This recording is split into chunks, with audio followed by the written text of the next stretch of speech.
चलिए डिस्कस करते हैं वीकली कंपाइलेशंस जो वेव ऑप्टिक्स के सारे क्वेश्चंस होने वाले हैं। और ये लास्ट सीरीज होगा वीकली कंपाइलेशन का based on wave optics, because हमने सारे वेव ऑप्टिक्स के पास्ट ईयर क्वेश्चंस कवर कर लिए हैं और ये सारे क्वेश्चंस आपके लिए हैं और आप सब होशियार हैं। मुझे उम्मीद है आप सब इसका आंसर करेंगे और अगर आपको इनका आंसर मिल जाए तो मेक श्योर आप कॉमेंट बॉक्स में इस सारे क्वेश्चंस का आंसर जरूर से लिखें ताकि उन बच्चों को भी मदद हो जाए जिनको इन आंसर्स के बारे में नहीं पता हो। आइए पहला क्वेश्चन है, Why are coherent sources required to create interference of light? तो कोहेरेंट सोर्स का इस्तेमाल हम क्यों करते हैं इंटरफेरेंस के लिए, तो आपको इसका आंसर पता होगा, हमने बहुत बार डिस्कस किया है। ओके, ताकि आप जो है एक सस्टेन्ड इंटरफेरेंस पैटर्न को ऑब्टेन कर सके। ये छोटा हिंट था। नेक्स्ट है, how does the fringe width of interference fringes change? किस हिसाब से फ्रिंज विड्थ जो है वो बदलेगा इंटरफेरेंस फ्रिंजेस के केस में? When whole apparatus of Young's experiment is kept in a liquid of refractive index 1.3। ठीक है, तो इसके लिए मैं थोड़ा सा आंसर देता हूँ। आपको यहाँ पे फॉर्मूला यूज करना है beta is equal to D lambda by D और उसके बेस पे आपको समझ आ जाएगा कि कैसे ये सॉल्व होगा।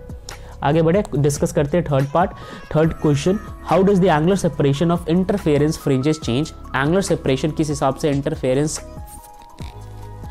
फ्रिंजेस के अंदर चेंज करता है जब कभी भी आप बात करते हैं कि यंग्स डबल स्लिट एक्सपेरिमेंट का, साथ में if distance between slit is increase. तो अगेन इसमें आपको फॉर्मूला इस्तेमाल करना है एंगुलर सेपरेशन का, जो है theta is equals to lambda by D. ठीक है, और इसके बेस पे इसका आंसर भी हो जाएगा। चलिए डिस्कस करते हैं नेक्स्ट क्वेश्चन, लास्ट क्वेश्चन। ठीक है, फोर्थ क्वेश्चन जो है आपके लिए एक हिडन क्वेश्चन होगा जो मैं अभी आपको बना के दूंगा ऑन द स्पॉट, और ये हमारा लास्ट क्वेश्चन होने वाला है इस सीरीज का। ठीक है, ये एक न्यूमेरिकल है और उम्मीद करता हूँ कि आपने जितने सारे न्यूमेरिकल किए उसके बेस पे आप इस क्वेश्चन का भी आंसर कर पाए। तो चलिए सबसे पहले हम इस क्वेश्चन को रीड करना शुरू करते हैं। यहाँ बोला हुआ है कि यंग्स डबल स्लिट एक्सपेरिमेंट के अंदर दो स्लिट जो है वो 0.15 मिलीमीटर से दूर है। ठीक है, तो ये जो दो स्लिट है ना, इनके बीच का जो गैप है वो है 0.15 मिलीमीटर।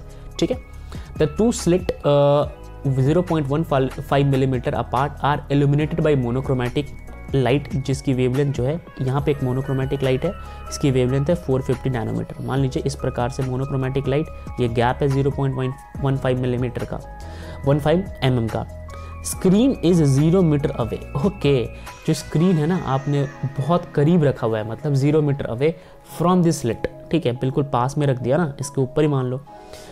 तो आपको बताना है कि find the distance of the second bright fringe. तो जो सेकंड ब्राइट फ्रिंज बनेगा उसका डिस्टेंस बताओ आप। ठीक है, डार्क फ्रिंज जो बनेगा सेंट्रल मैक्सिमा पे, मैक्सिमा से दूर। अब देखो ना, ऐसे है कुछ इस तरीके से, ये हमारा स्क्रीन, यहाँ पे बनता है मान लो dark fringe, sorry central maxima. तो इसके अगला, इसके जस्ट बाद जो डार्क फ्रिंजेस बनेगा, ठीक है, उसका आपको डिस्टेंस बताना है। ठीक है, और उसके अलावा इस क्वेश्चन का जो आखिरी पार्ट है उसमें बोला हुआ है how will the fringe pattern change if screen is moved away from the slit. अब क्योंकि ये स्लिट जो है ये तो बिल्कुल करीब है 0 मीटर दूरी पे, लेकिन जब स्लिट को दूर ले जाओगे तो फ्रिंज पैटर्न में किस हिसाब का बदलाव दिखेगा आपको ये बताना है। तो आई होप कि आप ये क्वेश्चंस कर लोगे। इसमें जो सबसे पहले आपको अगर मैं हिंट दे दूँ छोटा सा, तो आपको यूज़ करना पड़ेगा फॉर्मूला से, यहाँ पे फ्रिंज विड्थ वाला फॉर्मूला यूज़ करना पड़ेगा। ठीक है, फिर डिस्टेंस वाला फॉर्मूला यूज़ करना पड़ेगा nth के केस में। ठीक है, क्योंकि बहुत सारे फ्रिंजेस बन रहे हैं, तो ये छोटे छोटे हिंट है, मैं पूरा बता नहीं सकता आपको, आप ये क्वेश्चन जरूर सॉल्व करना।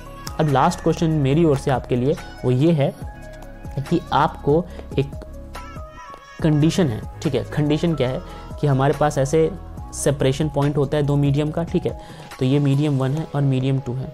अब मान लो कि यहाँ पे प्लेन वेव फ्रंट में स्ट्राइक कराता हूँ, ठीक है, तो आपको ये बताना है कि रिफ्लेक्शन और रिफ्रैक्शन के केस में किसकी फ्रीक्वेंसी जो है वो चेंज होगी, और अगर चेंज नहीं होगी तो क्यों चेंज नहीं होगी। ठीक है, किसकी फ्रीक्वेंसी चेंज होगी और किसकी चेंज नहीं होगी, इससे मेरा मतलब है इंसिडेंट रे का। ठीक है, कि किस कंडीशन में इंसिडेंट रे की फ्रीक्वेंसी चेंज होगी, किस कंडीशन में नहीं होगी, और अगर नहीं भी होगी तो उसका रीजन क्या है। तो ये थे हमारे सीरीज के डिस्कशन। बस